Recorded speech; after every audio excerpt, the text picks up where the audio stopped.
Olá, seja muito bem-vindo a mais uma entrevista aqui no Repórter MT. Hoje nós recebemos nos nossos estúdios o secretário de Saúde de Várzea Grande, Gonçalo de Barros, para tratar de assuntos difíceis na saúde aqui de uma das principais cidades do estado. Seja muito bem-vindo, secretário. Eu que agradeço, satisfação estar de volta aqui nessa casa e com muito prazer participar dessa bate-papo, dessa entrevista e com todo respeito à audiência espetacular do programa de vocês.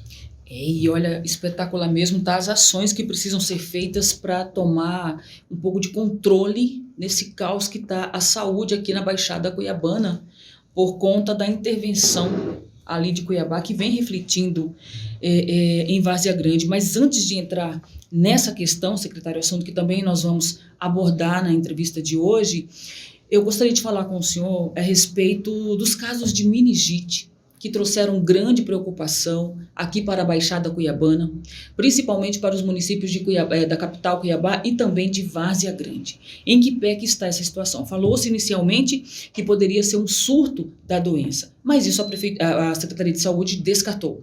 Neste momento, essa situação da possibilidade de um surto, ela está afastada. São 3 casos simultâneos, mas que são de localidades distintas, com distância razoáveis. Um caso veio de Santo Antônio do Evergé, outro caso é da Várzea Grande e outro caso é da zona rural. E não tem como, não houve vínculo entre essas crianças, vínculo de epidemiológico dessa situação, nessa relação. Então, isso faz com que, e também o controle que conseguimos dentro da nossa estrutura, dentro de todas as providências e do protocolo oficial que requer a situação, com a nossa equipe, com os infectologistas todo e tal. Hoje, a gente tem, com muita felicidade de dizer que não tem a possibilidade de surto. Pode até vir ocorrer. São casos isolados, mas que requer muito cuidado realmente. São 2 bebês e uma criança de 3 anos? 2 recém-nascidos, né, RN, e uma criança de 3 anos. Esses bebês, parece-me que 2 dessas crianças, elas tiveram contato, ficaram próximas e uma delas não. É isso mesmo? O que acontece é o seguinte: 3, elas são de localidades distintas. Uhum. E uma delas tem uma priminha que mora na mesma casa na zona rural. Certo. E existe ainda aqui aquela questão de mãe de leite. Essa que, digamos assim, fazia o empréstimo do leite, teve alguns sintomas leves, então ela entrou como apenas preventivamente no isolamento, e está tudo dentro graças a Deus, dentro do normal, e não há qualquer risco com essas crianças, risco de morte, né? Neste momento. E aí, isso possibilitou, inclusive, de que não houve a contaminação do vínculo dessas 3 localidades, uma com outra. É bacteriana, uhum. E agora só estamos aguardando um exame que vai mostrar que tipo de bactéria, se é mais agressiva. Era justamente isso que eu ia perguntar, secretário. Sim. Se o município está fazendo exames, está fazendo controle, a investigação, na verdade, para saber que tipo de bactéria. Exatamente, já foram colhidos os materiais de todas as crianças e já foi enviado para o LACEN, que é o Laboratório do Estado, e que nós vamos estar recebendo agora por esses dias que tipo de bactéria são. Os exames que fizemos e que apenas confirmaram que era o quadro, sabe? E as providências foram tomadas a partir daí. Secretário, a gente está falando de saúde de crianças, porque a gente citou aqui esses pequenos que foram acometidos aí por meningites, né? A gente sabe que aqui em Cuiabá não tem pronto atendimento infantil. Então já tem um tempinho que a demanda aqui acaba recaindo ali em Várzea Grande. Então eu quero perguntar para o senhor como que está essa situação, principalmente com a saúde estando agora sob intervenção. O nosso pronto atendimento do pronto-socorro está superlotado, estão superlotados, com capacidade, sabe, extrapolada, a equipe cansada, consumo de medicamento nosso do município triplicou nos últimos tempos. Todos não queremos entrar aqui na questão direta, o porquê, mas a gente teve que se preparar muito. A estruturação que fizemos, o planejamento, sabe, já planejando a questão de medicamentos para o ano todo, a questão para o ano 2024 nós já temos um planejamento. E sofremos um pouco agora com essa situação. O Estado está construindo hospitais, dobrando a capacidade de leitos aqui no interior também, onde tem construindo hospital em Alta Floresta, construindo hospital na Araguaia, construindo. Então, mas são medidas que vão favorecer, e muito, num futuro não tão longe. Essa equipe de transição não pode ainda pagar a conta do que está acontecendo neste momento. Não há como fazer isso. Então, porque não teve tempo hábil. O caos é muito grande para se resolver no estalar de dedo. E o Estado, tanto o Estado quanto o município, ela tem regras, leis, normas para cumprir. O que precisa é 2 fatores preponderantes nas ações políticas, que precisa, se faltar, tem que ter coragem e transparência.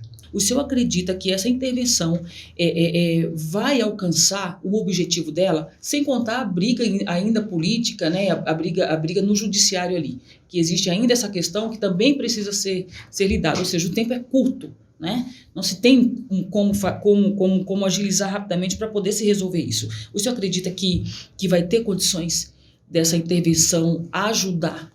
Nós acreditamos que essa intervenção, independente de política, independente de situação ideológica, nada disso, a equipe de intervenção está focada e determinada, pelo que a gente está percebendo, em resolver as situações.